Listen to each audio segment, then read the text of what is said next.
European stock markets are trading on the soft side this morning, with the UK's FTSE 100 index down around about 13 points, while the Euro Stoxx 50 index is lower by around about 9 points. And in Germany, the DAX is trading flat. In the currency markets, the yen has continued to weaken against the dollar, and the euro has slipped below the 129 level. While in the peripheral bond markets, both Spanish and Italian bond yields are a touch higher, but nothing to be worried about at the moment. Good morning, I'm Ishaq, Siddiqi, and welcome to another daily market bite. There's a lot to talk about, so I'll kick it off with what happened overnight in the US and Asian session. So stocks in the US rose with the Dow Jones Industrial Average making a fresh record high, an all-time high.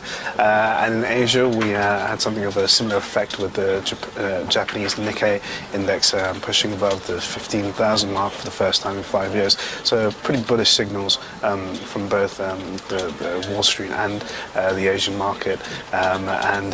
We were set to start higher in Europe. However, we had a bunch of growth figures out from the core EuroZone first, Germany and France, which dampened sentiment ahead of the European Open. Now, Germany narrowly avoided recession in the first quarter of 2013 by growing just 0.1%, while France slipped into a recession, contracting by around 0.2% in the first quarter.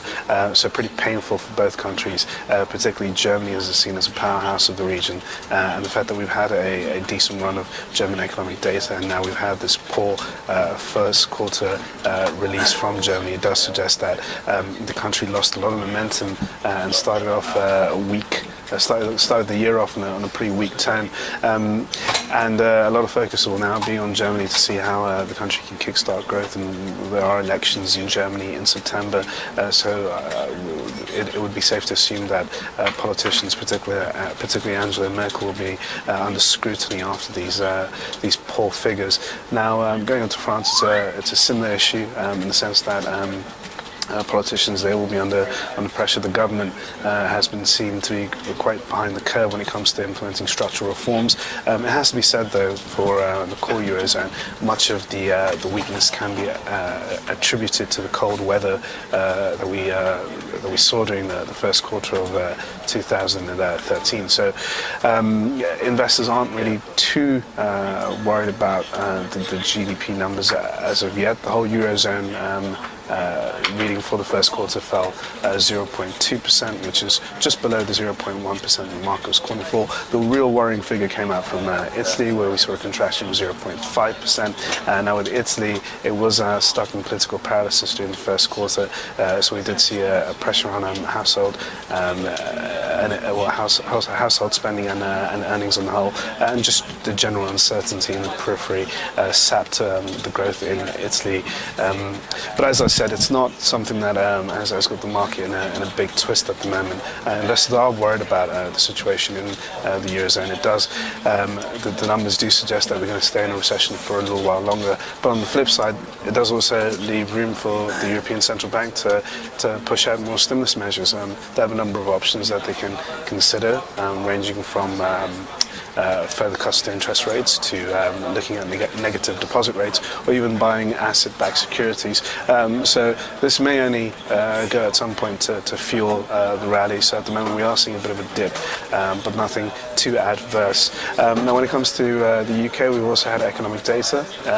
UK labour market figures came out earlier this morning, and we saw a slide in the employment and a rise in unemployment, which was not good. However, we did see a better increase, a better reading on the claimant account number, and also the unemployment rate did edge a little lower.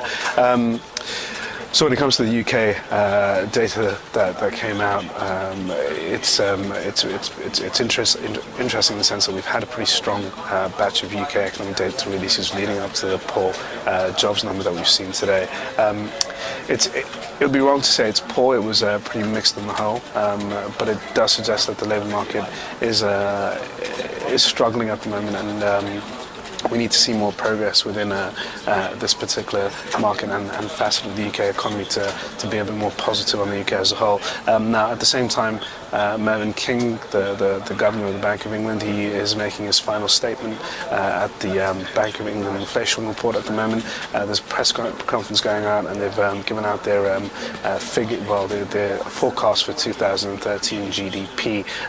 It's pretty optimistic. They're looking for about 0.5% on growth and around about 2.2% over the next 2 years. They reckon inflation is pretty high at the moment, running around about 2%, and that's going to stick around until 2015. But on the whole, the BOE has given off a more optimistic sound of the UK economy, and that's given sterling a bit of a pick up higher in early morning session. Now, going on to what we got for the rest of the market session, we have 2 data points out from the US that will get a lot of attention. First, we have the Empire State Manufacturing result and industrial production out this afternoon. So watch out for those numbers. I'll be back tomorrow talking about stocks. I'll see you then. Thanks.